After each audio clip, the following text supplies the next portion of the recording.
Muy buen día, estimados maestros. El día de hoy les voy a mostrar uno de los formatos que se les está entregando, que es la lista de cotejo. Este documento más que nada les va a servir para saber si todo el material que ustedes están haciendo para su libro está completo o no, y teniendo en cuenta sus apartados, como es el prefacio, que es la introducción al tema. Recuerden que pueden utilizar un video, una imagen o preguntas reflexivas y prácticamente es el elemento motivador para iniciar el tema que vayan a desarrollar de su iBook. Luego tenemos el desarrollo del contenido, que tiene que ver con el apéndice que se les entregó y tener en cuenta que tiene que ir de la parte de lo general a lo particular, dividiéndolo correspondientemente en sus capítulos y secciones que van a desarrollar.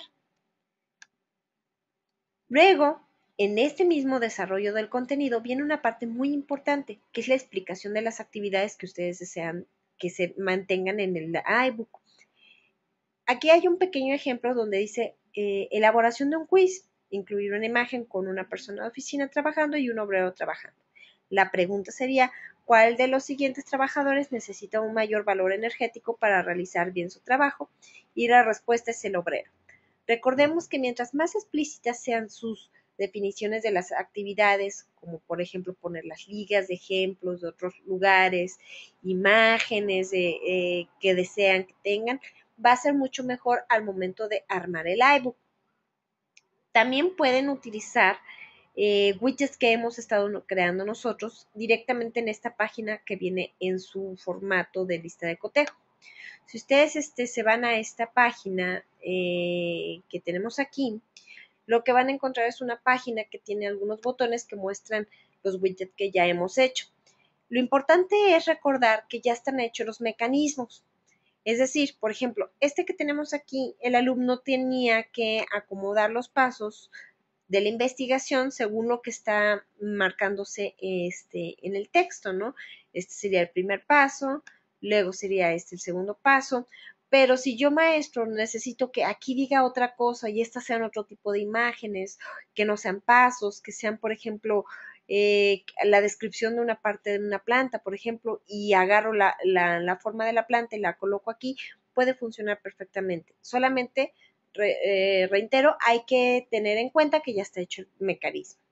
Tenemos por aquí otro ejemplo, donde es una ruleta de preguntas y donde aleatoriamente la flecha va a quedar en alguno de estos grupos alimenticios y va a lanzar una pregunta, como en este caso que quedó en las leguminosas, ¿no? Son ejemplos de lácteos, leguminosas y alimentos de origen animal. Entonces, son ejemplos de lácteos, la respuesta sería leche, crema y mantequilla, ¿no? Aquí me va a mencionar cuántas son correctas y cuántas son incorrectas. Vuelvo a lo mismo, en este caso se estaba usando la temática de la alimentación, pero estas imágenes y la temática del manejo de la ruleta pudiera ser otra.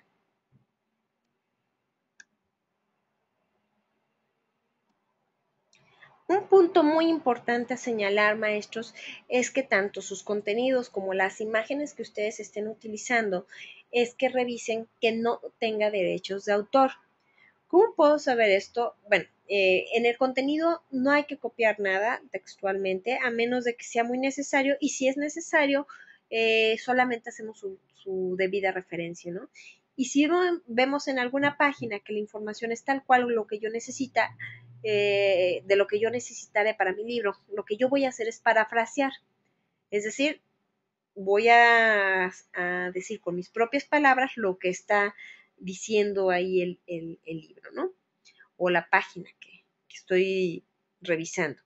Y las imágenes, bueno, algunos trucos que les van a ayudar es que si las imágenes son de alguna empresa importante o gubernamental, o si son sacadas de páginas de fotografías, pues muy seguramente van a tener derechos de autor.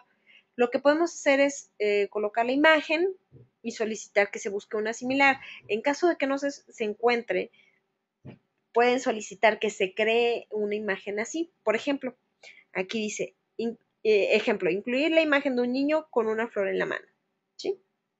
Entonces ya el equipo hará su respectiva búsqueda de imágenes sin derecho de autor o en su defecto, la creación de una imagen por el departamento de diseño. Luego hay que hacer una actividad de cierre. Estas son actividades pequeñas, pero que engloban todo el conocimiento que adquirió el alumno.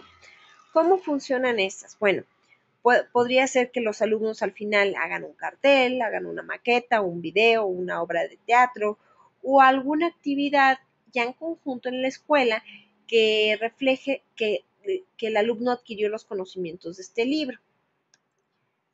Posteriormente tenemos una actividad metacognitiva. Muchos de ustedes me han comentado que no están familiarizados con el término de metacognición.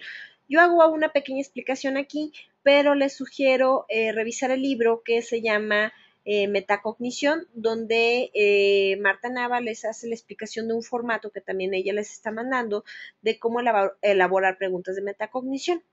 Yo les hago una pequeña reseña de lo que es la metacognición, que es un proceso en donde nosotros nos damos cuenta de cuáles son nuestros propios procesos para adquirir el conocimiento. Por ejemplo, si yo les preguntara cómo se les hace más fácil aprender algo, habrá quienes me digan que leyendo, habrá quienes me digan que repitiéndolo varias veces, habrá quienes me digan viendo un video, habrá quienes me digan que alguien se los explique. Si se fijan, son diferentes métodos de aprendizaje, pero muchas veces no estamos 100% conscientes de ello. Sabemos con el paso del tiempo que se nos hace más fácil, pero no por qué y si sería la mejor forma de adquirir los conocimientos. Las actividades metacognitivas le sirven al alumno de ir agarrando esa conciencia desde muy corta edad. Por ejemplo, aquí dice, viste que existen muchas formas de hacer una multiplicación. ¿Qué método se te hizo más fácil? ¿Por qué? ¿Te gustaría seguir investigando más métodos? Ustedes también pueden hacer preguntas en donde alimenten la curiosidad del alumno en informarse todavía más o a lo mejor en seguir indagando sobre el mismo tema en alguna otra fuente de información. Pero la actividad metacognitiva tiene que ver con estas pequeñas preguntas, en realidad son preguntas que van a ayudar al alumno a reflexionar sobre sus procesos de aprendizaje. Luego viene un glosario en donde ustedes deben de manejar las palabras claves que están utilizando en su libro, que le van a ayudar al alumno a entender algún párrafo o alguna frase en particular del libro posteriormente. La única recomendación que yo les hago aquí es que si sus niños son primaria inferior, utilicen las explicaciones lo más sencillas posibles de estas mismas palabras, porque si el alumno está consultándolas porque no las entiende y a lo mejor yo manejo una explicación muy elevada, como a lo mejor los de la Real Academia de la Lengua Española y está muy elevada, pues no le va a servir al alumno. Hay que tratar de que las explicaciones de las palabras sean acorde a las edades, ¿no? De su libro.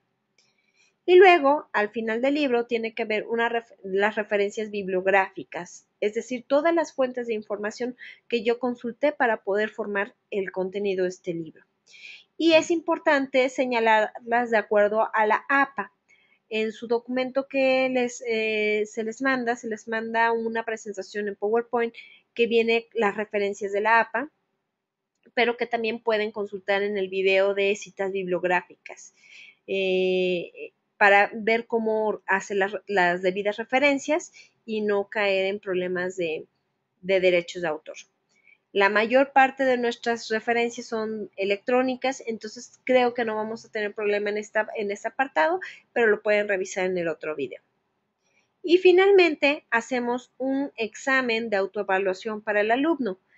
Para esto necesitamos 10 preguntas que van a ir dentro de un examen en línea de aula 24 horas y el tipo de preguntas que pueden hacer son de opción múltiple, es decir, que una sola respuesta sea la correcta, o de selección múltiple, que la diferencia es que los alumnos tienen que seleccionar varias opciones como la correcta. Es decir, por ejemplo, si yo le pusiera al alumno, de la siguiente lista menciona cuáles animales son mamíferos. Y yo en la lista pongo animales como el perro, la iguana, el pez, el oso. Bueno, el alumno tendrá que seleccionar únicamente aquellos que son mamíferos.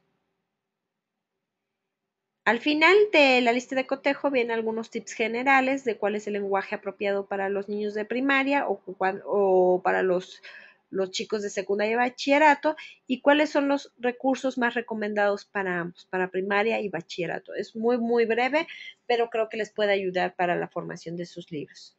Muchas gracias por su atención, maestros, y no olviden revisar los otros libros para ayudarse a la elaboración de sus libros. Gracias.